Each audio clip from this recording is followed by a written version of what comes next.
In 1834, after multiple uprisings by enslaved people on various plantations, the abolitionists managed to pass it into law. Slave labor was now changed to a finite contract, after which people could claim their freedoms. The slave traders and plantation owners were not happy about this development. Sir John Gladstone was one such distressed individual who owned plantations in Jamaica and Demerara. He wrote one-to-many letters to the British Parliament expressing his concerns over, as he put it, rather difficult situation that he and the other merchants will be put in after the so-called apprenticeship of the slaves expires in 1840. Now faced with the possibility of loss of cheap labor and a decline in trade revenue, the British government, after probably not much hesitation, decided to rope in Indian labor to take to their plantations instead.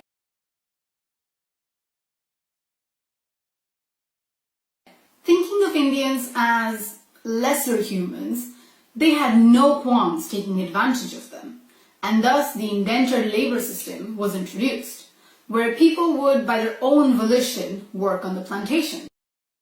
The French and the British started recruiting Indian labor to be taken to their colonies. They called them coolies, a word that originally in Telugu referred to day laborers. These coolies entered into a 5-year contract under which they were promised a decent salary with an option to renew the contract or return to India afterwards. It also promised them a small plot of land, decent housing, and promises of a better life. But of course, most of it was a con. The British relied on failing crops and worsening famines to sort of drive people to enter into the contract, and they took advantage of the Indian population's illiteracy and lack of geographical knowledge. Most of them were told that the journey would be no longer than 6 hours, but for many the reality of their fate quickly sank in. What should have been a short journey turned into a harsh sea travel for over 3 months to get to the furthest reaches of the globe. Other ships docked further at Mauritius heading to South Africa, but the rest was split into 2 different directions, one going eastwards to the Polynesian islands of Fiji and the other westward to the Caribbean island nations of Trinidad and Tobago, Jamaica, and largely to Guyana. Come down to Jamaica, come make we have some fun. We have Indian music, we Korean, we rum. Come down to Jamaica, come make we have some fun. We have Indian music, we Korean, we rum.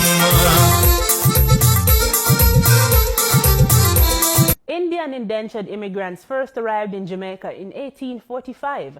2021 marks 175 years since they first arrived.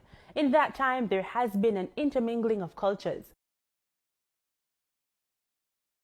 Since Indians began arriving in Jamaica in 1845, Jamaicans have embraced Indian customs.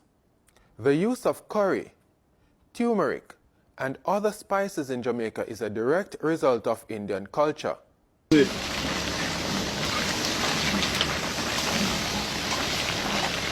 Oh, intense, yeah, man. People are gonna start cook. Come on, don't hold it, man. I just take a spice. How are you there? Take a dip out of this curry goat swimming pool. This curry goat swimming pool is ready for dipping. Man, we're not even going to dip like that. We're going to go all up in there and one.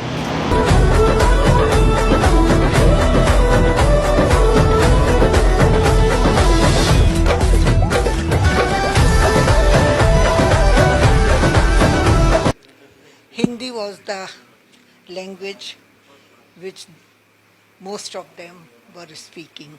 This is a Jamaican village scene, sometimes in 1890s, turn of the century. Picture obviously from the Institute of Jamaica, this is a reprint. But the important thing here is a typical sort of set of indentured laborers. But if you look at the person in the backdrop there, what you'll see is somebody who has locks. And this would be a holy man in the plantation who is sporting his locks. Some a rally back and some of them turn sober. Them a road boy out way a bust off the clock. Some a rally back and some of them turn sober. Me say some of them are friars and some of them are nuts. Full of pose and enough big chatter. When you buck them can't defend that. Running off them mouth non-stop. Bout them up the 16 and Glocker. The early Rastas used to call their locks as Zatavi. And it was one of the direct links that of the Indian influence on Rastafari. But the wearing of locks by holy men is common even now in India, and was very much part of the indentured labor village culture at that time. The Hindus used ganja for both religious and medicinal purposes. Leonard P. Howell, one of the founding fathers of Rastafarianism, was reportedly influenced by the religious practices of the Hindus.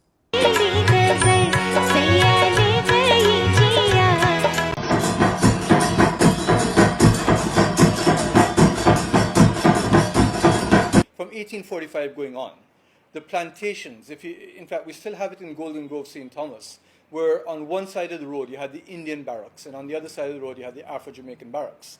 And that was the setup in the plantation. And what the Indians used to do is at night they would congregate in circles, where the elders would be in the center, and they would be espousing Indian scriptures, they'd be singing, they'd be chanting, there'd be a lot of cultural activities, dancing, etc. The other Indian indentured laborers would be around them, and the youngsters likewise in that mix. And what people from that era describe is that outside of that ring, where a lot of Afro-Jamaicans would be looking in, hearing as to what was happening.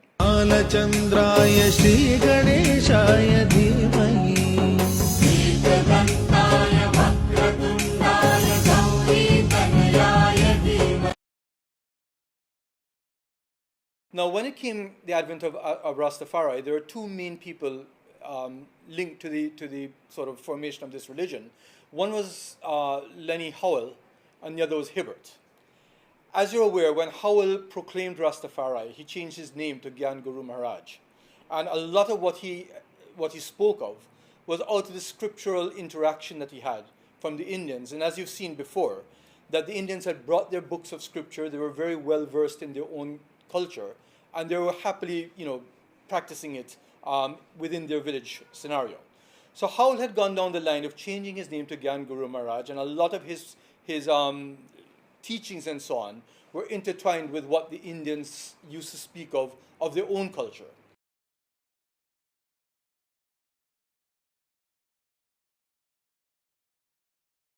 Tribe start twist every shoe where you shoe. Me fly off a cocky like fowl in a coop. Know you want money every single second. Me a white liver, call me a Indian. Hey girl, wind up your line for me, sit panny like Jimmy wine, kill a man to the Indian one. Look out panny big jacket, beg papi attack, you need a fit on bow 9 more times.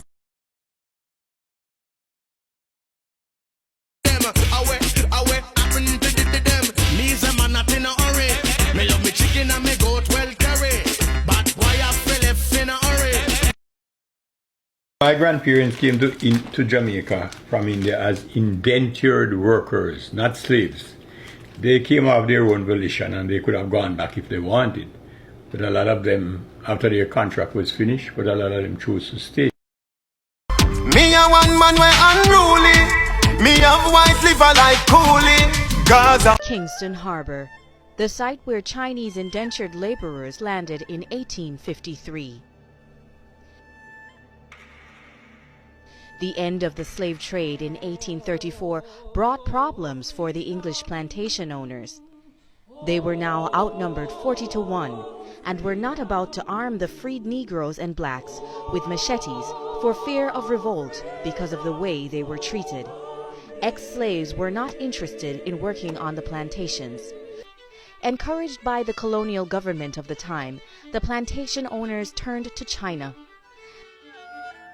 They didn't have anybody to work the fields, so they had to bring in laborers to do this. The British obviously already had a presence in India, already had a presence in China, so they started recruiting peasants from these areas. And in China during that time also there was a lot of starvation.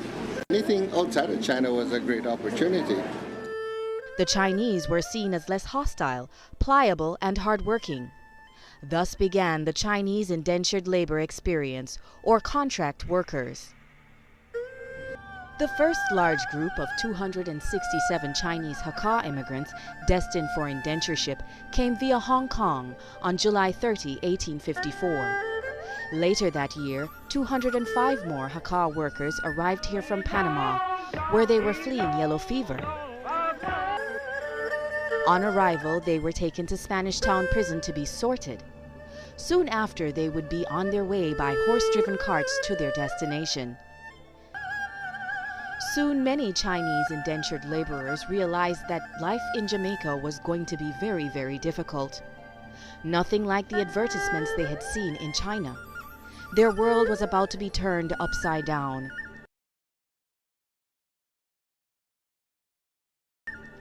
They had arrived into a system that had been embedded in slavery for 300 years, a system that did not know how to treat workers in a humane way. They were working on plantations that had only known one method of employment, which was brutality. Living conditions were harsh as they moved into recently vacated slave huts. Contract workers were beaten repeatedly for disobeying working conditions, for leaving the plantation, and for requesting to return to China. Many were broken. Unable to cope, many gave up and simply wandered the streets. Soon many turned to drinking and found themselves in debt. Unable to pay, they sold themselves to their plantation owners for the next few years. Many returned home to China, broke and unwell.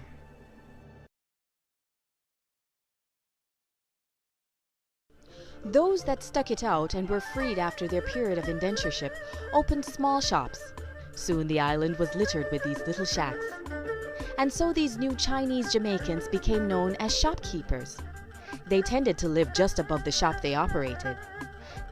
My father rented a little shop from a black lady next door. We started a little tiny shop where we sold like half pint of gasoline, plums, half a pound of sugar, codfish and things like that. I remember that very much. You know, I remember all those little details when I was younger. A very modest little shop. They worked hard and over time built a life for their families. The Chinese shops, as Jamaicans called them, thrived. Communities depended on them for foodstuff and house supplies, and Mr. Chin would always go the extra mile to cater to their needs.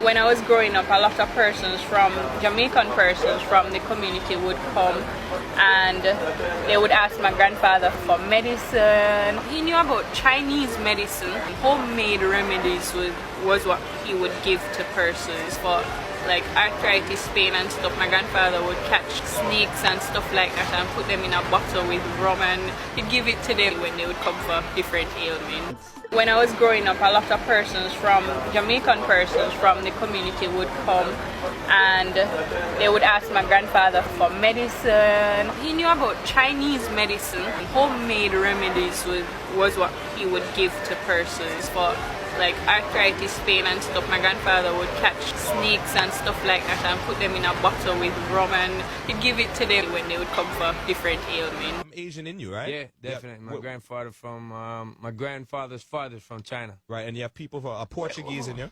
Yeah, Portuguese blood, same way. Little African blood in you? African blood and Today, the Chinese Jamaican community is well respected.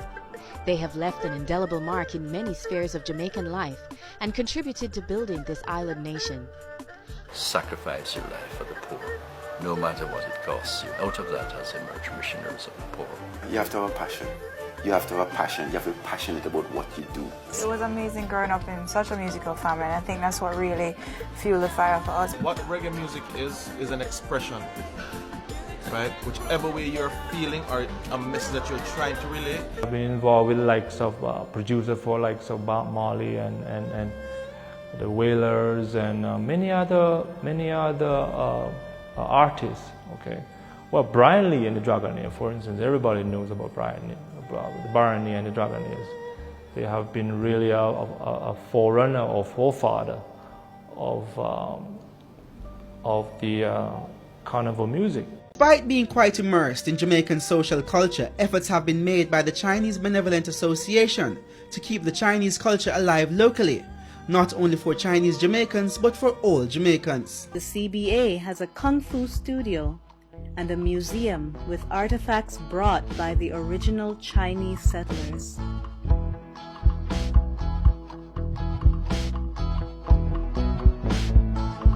The CBA has a Kung Fu studio and a museum with artifacts brought by the original Chinese settlers.